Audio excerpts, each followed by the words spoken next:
Welcome back to Native American Studies 299 499 here at Sitting Bull College, our Tribal Sovereignty and Contemporary Supreme Court Jurisprudence Special Topics Survey course. I'm your instructor, Kara Damari. Today we are looking at Michigan versus the Bay Mills Indian Community. And let's pause here for a second and look at this course name, this case name. What can we discern from this case name? We can see that Michigan is our first named party, right? And so that generally means they're the petitioner, or that does mean they're the petitioner at the Supreme Court level. And we see also that the Bay Mills Indian community is the respondent. And that likely means they won at the previous court, a decision which is being appealed here to the US Supreme Court. Remember how things can get appealed. The appealing party has to apply for a writ of certiorari to the court, and the court actually has to grant that writ, has to grant cert. Remember also that the Supreme Court does not grant cert to the appeals of many, many cases. There have to be certain reasons why the case needs the Supreme Court to settle it. For instance, it's a new, previously unheard issue, or it's a dispute between jurisdictions or sovereigns, something like that. Often in federal Indian law cases, we see the Supreme Court granting cert when there is what is called a circuit split. So, for example, one circuit, say the Eighth Circuit, has ruled a different way in a number of cases than the Third Circuit. We've talked about circuits before. They are the different appellate courts that are broken down into groups around the country that are mostly regionally based. And pause for a second and think about why one group of appellate courts might be ruling differently than another set of appellate courts when they are both reading the same law, for example, the same congressional statute or something like that, and reading and interpreting it, or previous Supreme Court decisions. Pause for a second and think why that might happen. Well, certainly there are some circuit courts which don't have many tribal nations remaining in their areas, right? And so if you have a circuit court that frequently hears issues related to tribes, it may have a better grasp on the foundations of federal Indian law, and it may have quite a familiarity with these particular issues. Whereas if you have an area of the country which, unfortunately doesn't have many tribes left, those circuit courts may be hearing these issues for the first time, and also may not have much general familiarity with Native nations and specific federal Indian and other tribal laws. So right here in the name of this case, we can see that we are dealing with the state of Michigan and also the Bay Mills Indian community. And both of those we can guess are around the Michigan area, and in fact they are. And both of those are actually located in the Sixth Circuit. And we are actually here in the Dakotas located in the Eighth Circuit. So you can recall that we had that case that had come up from the Eighth Circuit Court of Appeals, and here we find ourselves in Michigan. Now, it's probably safe to assume that the Sixth Circuit has a good deal of knowledge related to federal Indian law and tribal law and issues that may arise considering the number of tribal nations located in these areas. In Michigan in particular, or in Michigan specifically, we have the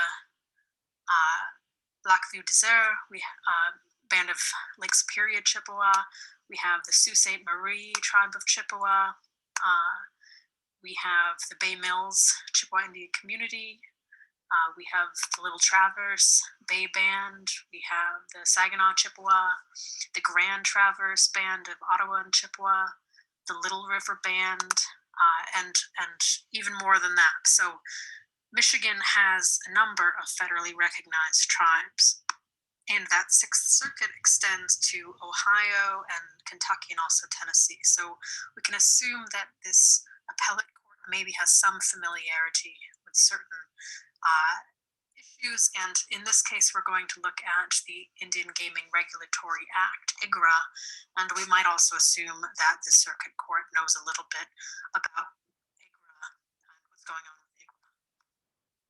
So, looking first at our parties, we've got the state of Michigan, as mentioned, and we have the Bay Mills Indian community. For those of you not familiar with the present day state of Michigan, familiar, I guess, is my word of this lecture. It extends into this northwestern piece, which is actually separated from the lower main glove-like landmass by what we now call the Straits of Mackinac. This upper area is known as the Upper Peninsula, fittingly, or the UP for short. In the Dakotas, we don't have as much of a need for the word peninsula, so I'll mention that that's basically when a piece of land projects out into a body of water and is almost entirely surrounded by that water. Cape Cod, the present name for that upward swinging hook off Massachusetts, would be an example.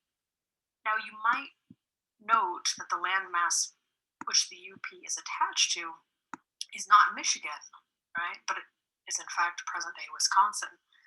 And this is one of those stranger divisions of a state in the US in terms of its lack of being square, right?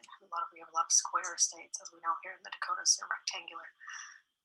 In the early or mid 1600s, the French colonists and traders of that time came through this Algonquian-speaking area, which was home to several tribes, including some tribes which are known as part of the Haudenosaunee Confederacy. Many of you probably learned about the Haudenosaunee Confederacy in your other Native American Studies courses. It's certainly the early American politicians and the writers of the Constitution and of the Declaration of Independence and other documents looked to the Haudenosaunee Confederacy. And you can research more on that. But the French set up forts in Sault Ste. Marie and St. Ignace in this area. And in the 1700s, after what was called the 7 Years' War, or is known as the French and Indian Wars, the British then took over in the area. Tribes in the area had allied with the French, and just like we've mentioned before, intermarried with French traders, like in the Dakotas. These tribes continued to get the British to leave, or actually, I guess, in Minnesota and then over in the Dakotas.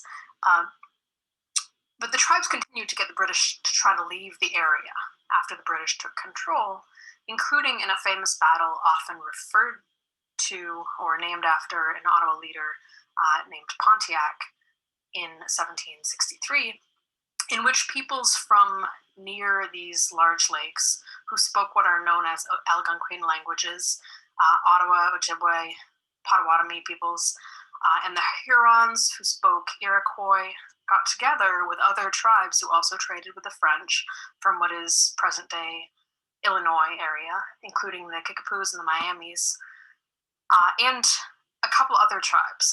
And they got together actually with a whole other group from present-day Ohio area, which included Shawnees and others, and some of whom had previously had fairly rocky relationships with both the French and the Iroquois, but then had realized after the British didn't hold true to their commitment to withdraw from their lands following the war. In fact, actually, the British strengthened their forts and started to rapidly move people on.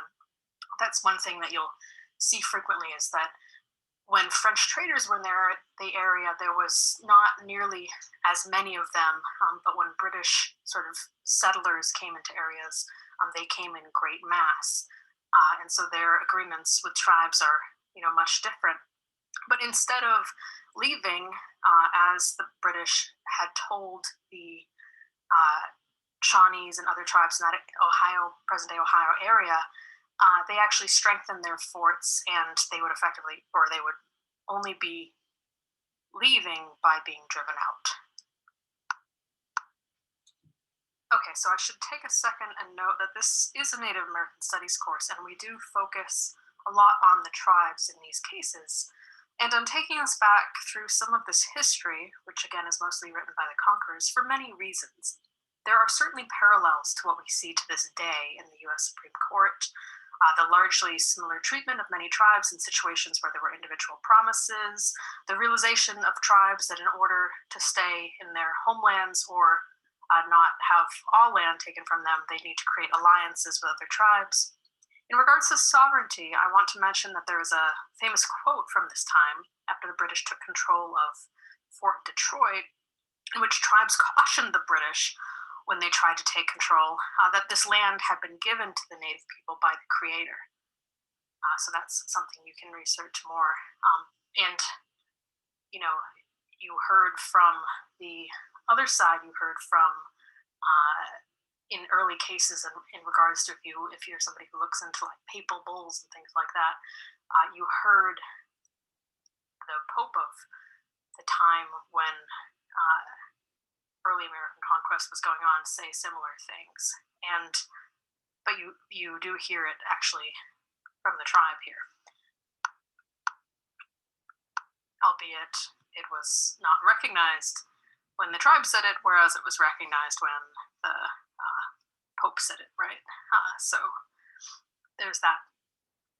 But okay, so we could go a lot deeper into this time period, but now you have some awareness if you want to do further research.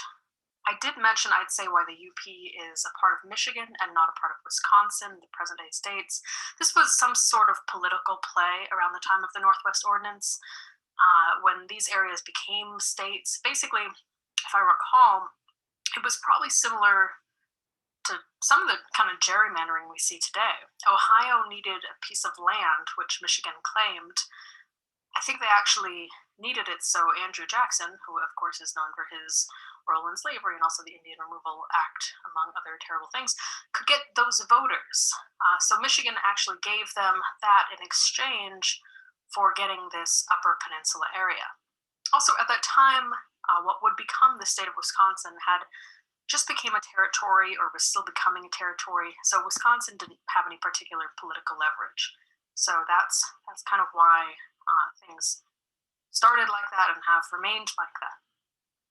Let's look back to the tribe we are focused on in this case. We are working with here the Genoje Kane, which means the place of the pike in English, or what is known in English as the Bay Mills Indian community. As we mentioned earlier, there are a number of Ojibwe bands in this region. I should note that when we talk about the Ojibwe, we're generally talking about the same word as Chippewa. In fact, I think the word Chippewa actually came out of a mispronunciation of the word Ojibwe. You can believe that. The actual word Ojibwe, I think, has a meaning like puckered, referring to the traditional moccasins people wore with a puckered toe. But Ojibwe people might be preferred to be called Anishinaabe, which I think is actually their word for person.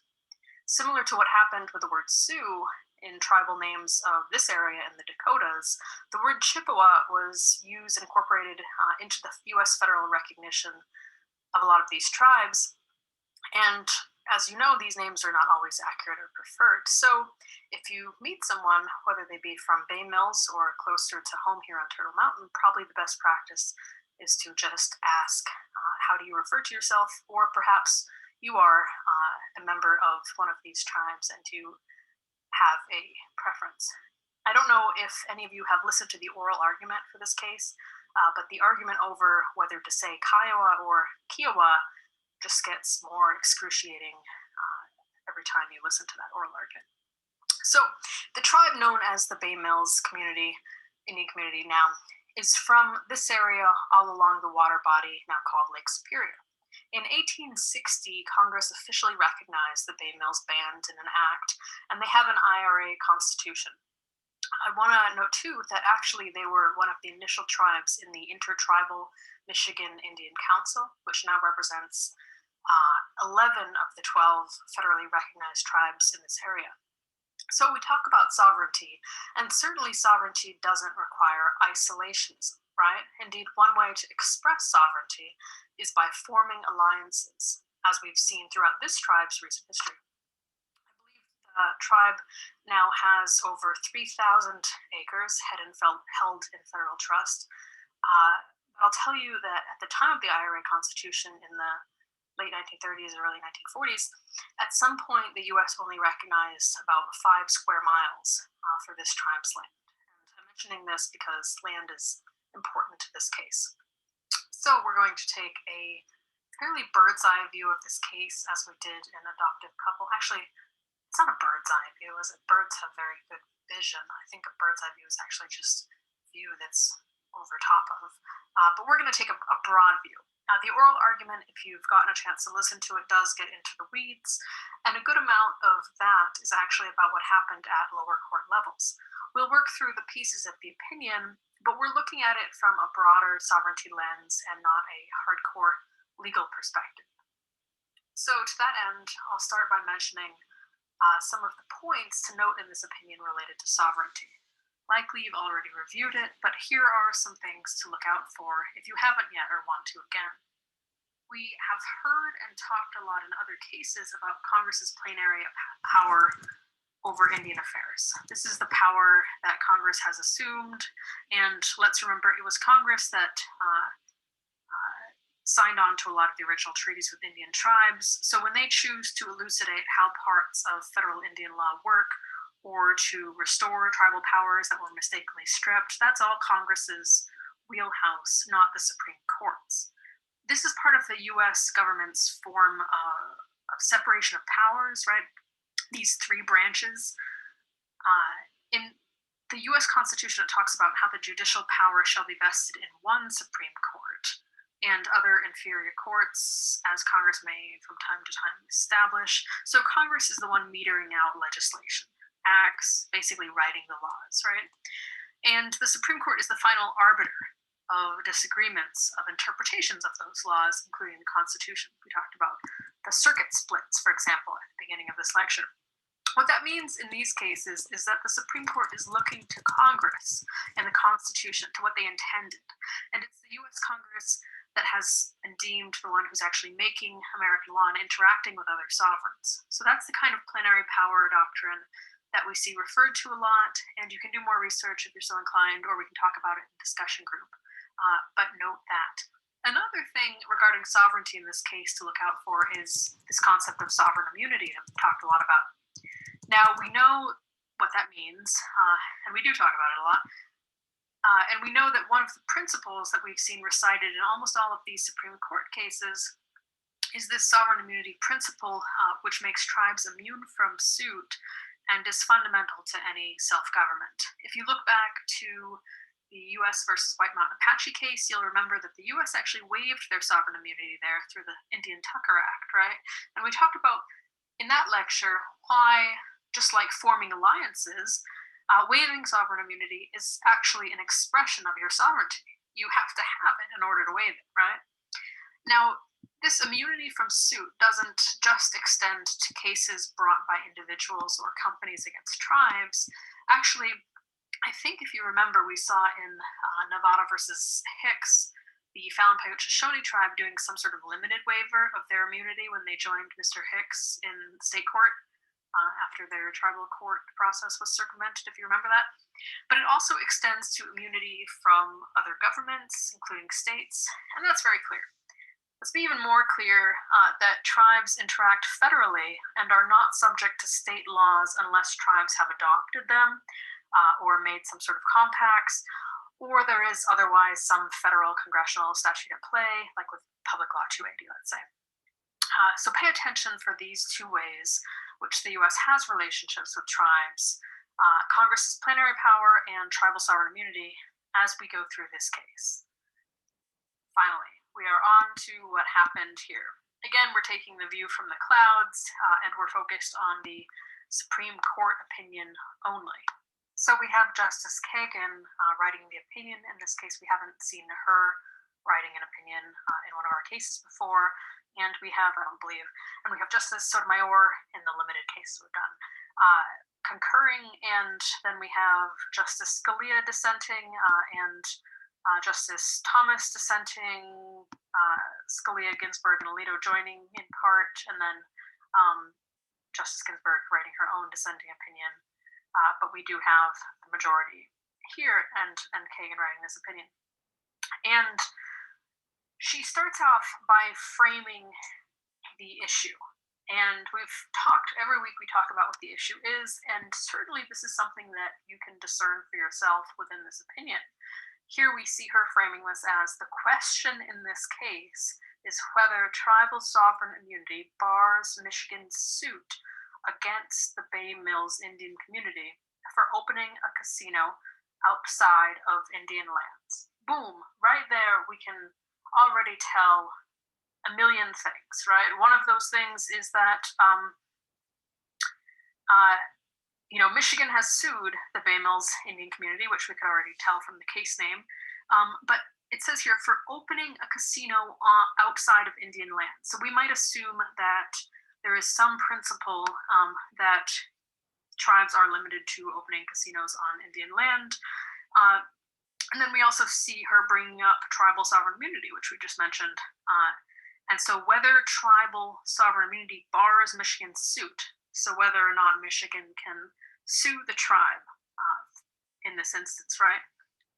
And she immediately tells us, we hold that immunity protects Bay Mills from this legal action, all right? So I know that some of you have struggled with looking over the cases, but I tell you, even if you can go to those first couple lines after where it says opinion, often right there you'll learn as much as you would in doing some sort of Google and finding the Wikipedia or some sort of Cliff Note version of what happened in the case. Often you can see that written right in the first paragraph of the opinion, and then also usually it's circled back around to at the end.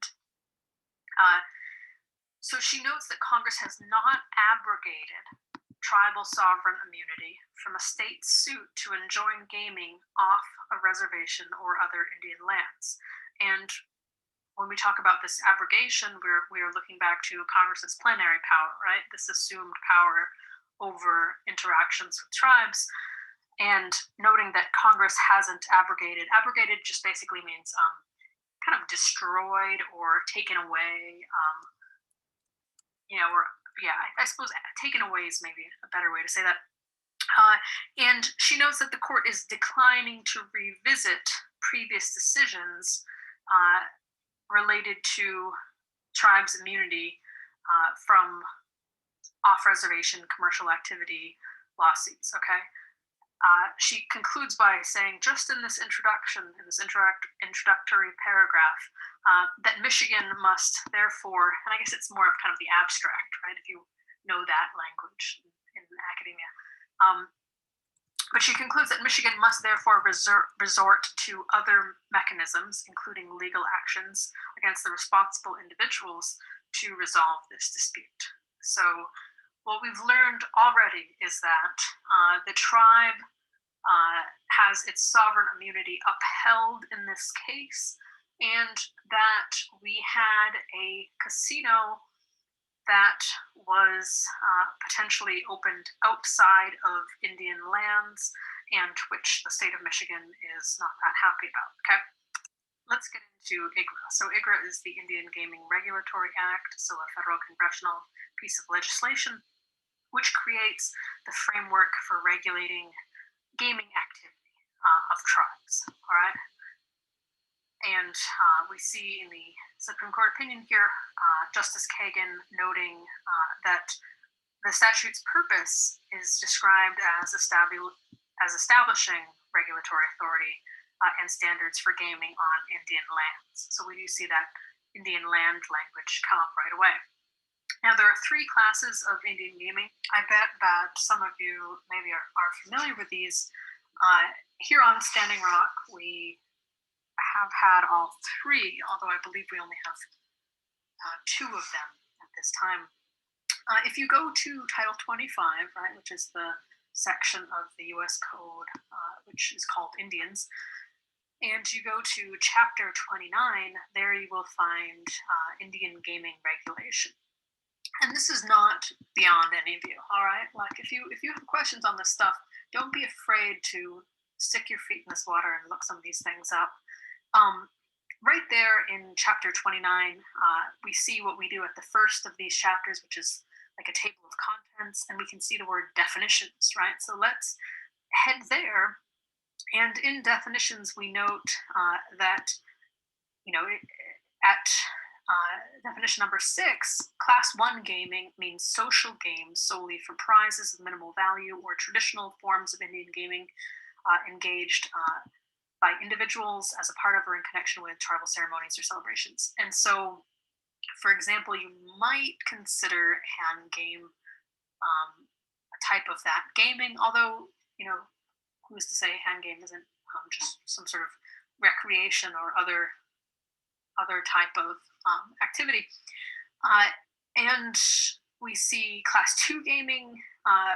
Class 2 gaming here on Standing Rock, if you recall, I believe our housing director at Sitting Bull College formerly at some point ran the Bear Soldier Bingo. If you can remember that. I also know that we used to put on in Long Soldier in the Agard building. Actually, it wasn't in the Agard. Oh, it was in the Agard building. We used to put on a elderly bingo, and class 2 is completely regulated by tribes. Class 3 AGRA defines as all forms of gaming that are not class 1 or class 2 gaming. And the National Indian Gaming Commission has defined class 3 in its gaming regulations as including but not limited to card games that are against the house, for example, like blackjack, casino games like roulette, craps, and also slot machines. Slot machines is kind of a funky category. We can get into that more in discussion group. And sports betting, and then wagering like horse racing or dog racing, and then lotteries, I think, are class 3. So those are all the kind of class 3 type games. And again, they define it as all forms of gaming that are not class 1 or class 2. But let's remember that there's a lot of breadth within those categories as well. For example, class 1 allows all traditional games and that kind of thing. And class 3 are the types of gaming that are generally under more federal regulation and require the kind of state compacts that we see with many casinos. There was a case, Cabazon, where the Supreme Court recognized that states had a legitimate interest in preventing organized crime infiltrating Indian gaming, and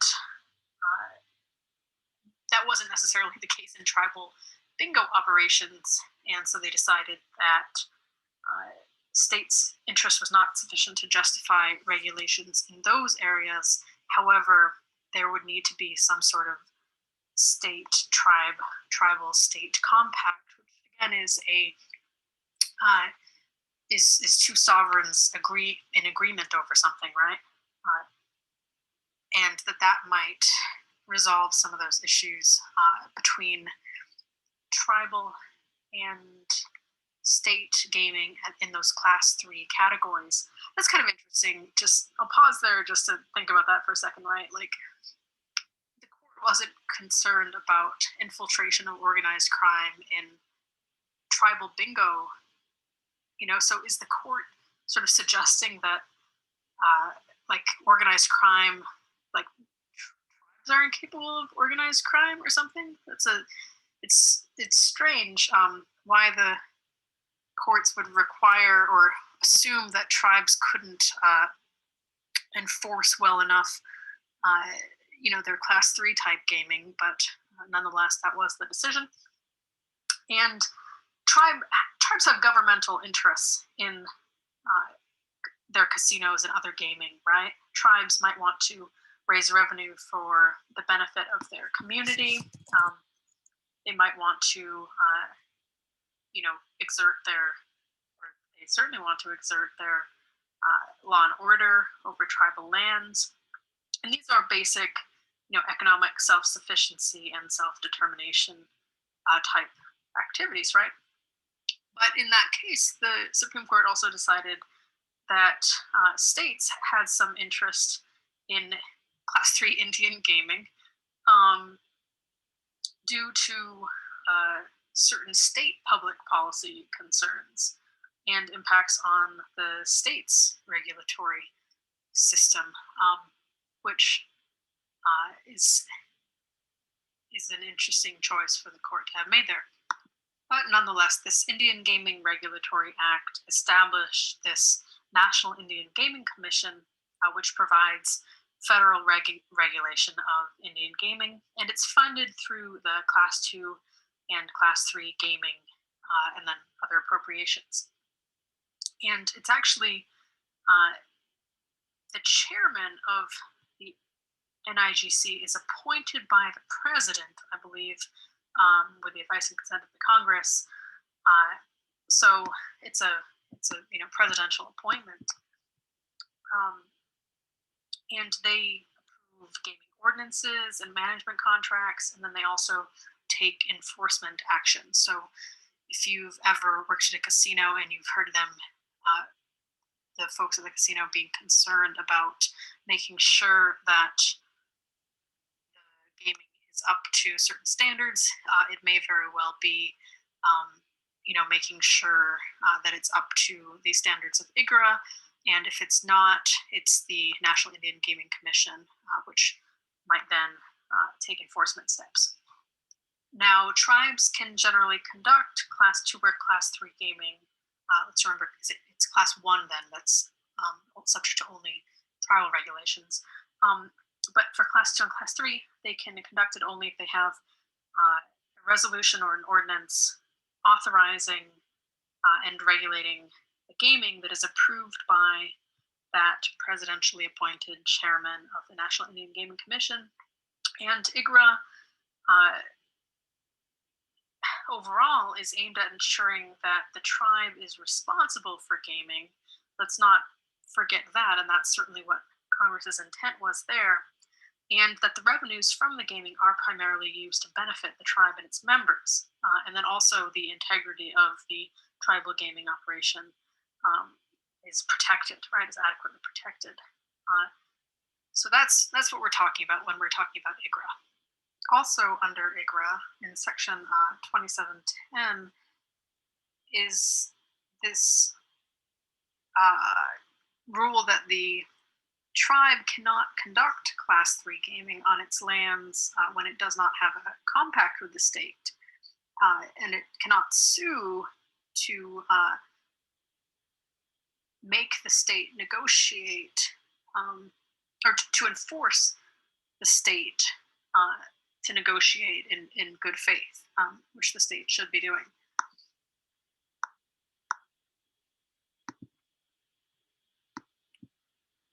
All right, sorry, the sound is a little bit wonky today, but let's go back to our case here.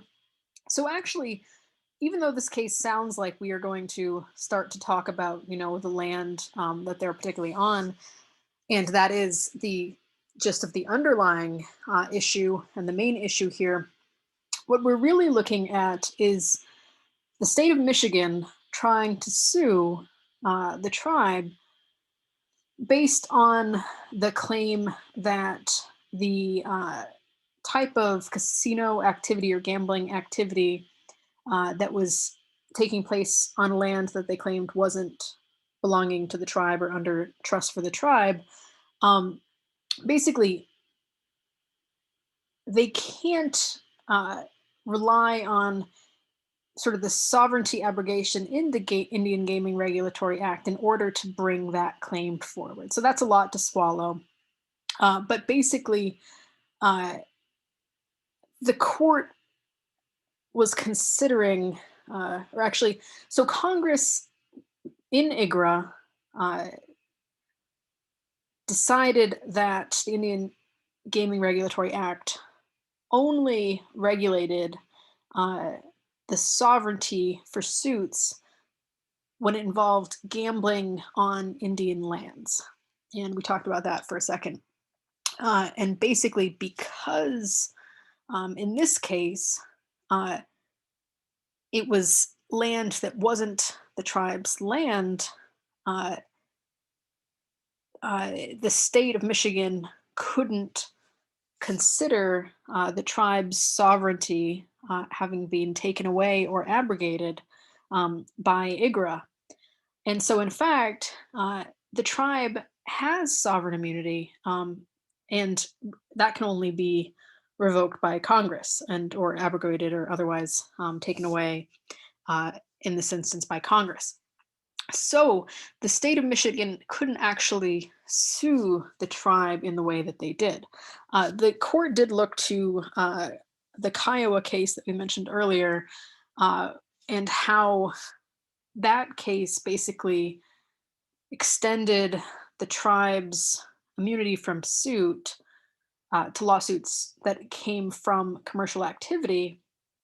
But uh, Congress, again, via IGRA, only regulated uh, any sort of sovereignty from suits when it was gaming activity on Indian lands. So we went through all that just for you to get to that definition. Again, basically, our issues here were does this sovereign immunity preclude the state of Michigan from suing the tribe in federal court? And does a federal court have jurisdiction under or under a violation of the Indian Gaming Regulatory Act if that takes place outside of Indian lands? And again, the answer is yes. That in fact, tribes' immunity can't be revoked by the state, can only be revoked by Congress, and in fact, tribes do have this sovereign immunity in such situations. Um, Justice Sotomayor, I don't know if you had a chance to look at any of the her concurring opinion. Certainly, if you listen to the oral argument of the case, you hear her asking a good amount of questions. It is a long opinion, so good for you if you gave it an attempt to read it all. But you can see why we won't go through it piece by piece.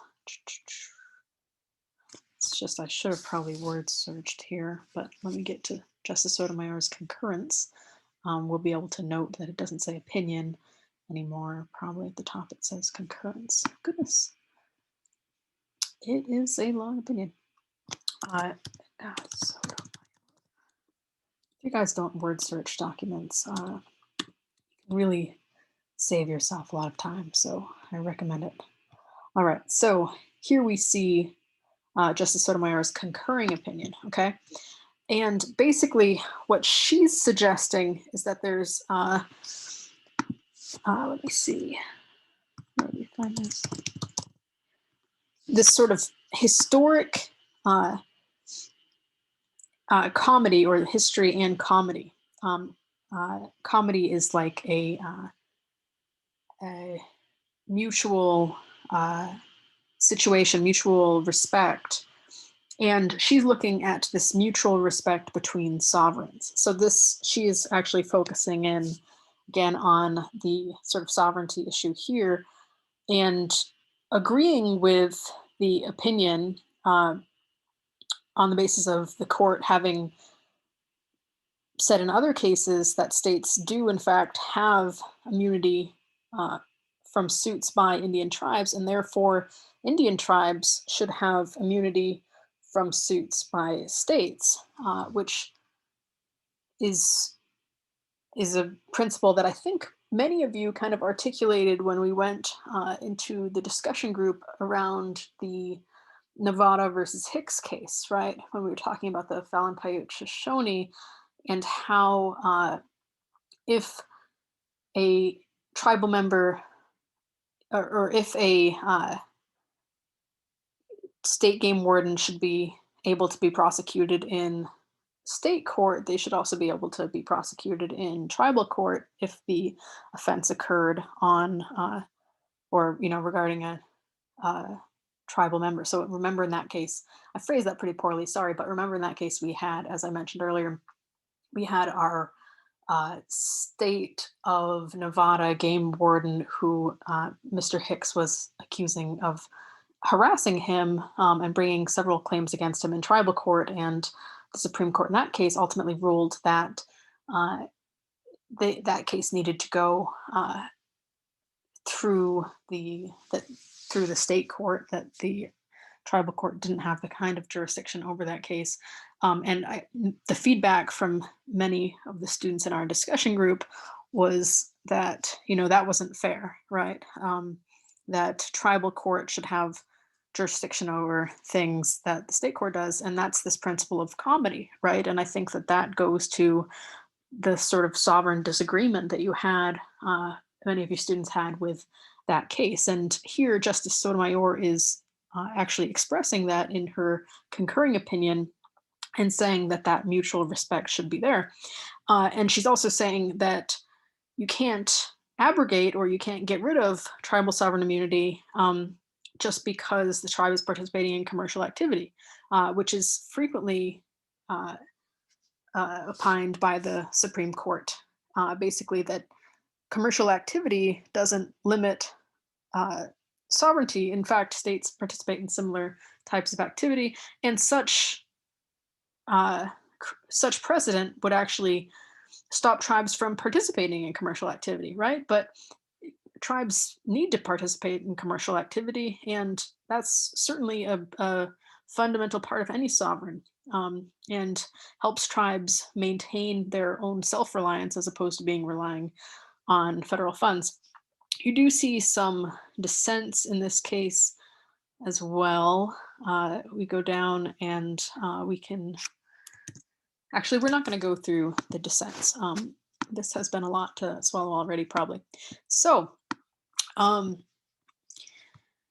yeah, I hope that you got a little bit of a sense of some of the tribes in the present area of the state of Michigan, and in particular this Bay Mills Indian community. And I look forward to fielding any questions at our discussion group, and we can talk more about the case. And if you want to, we can go through specific parts of the opinion. I'll actually probably pull a few bits of that out, and we'll go through that together. So thanks for sticking with me. And it is very, very cold here. So I hope you all stay warm and have a good week.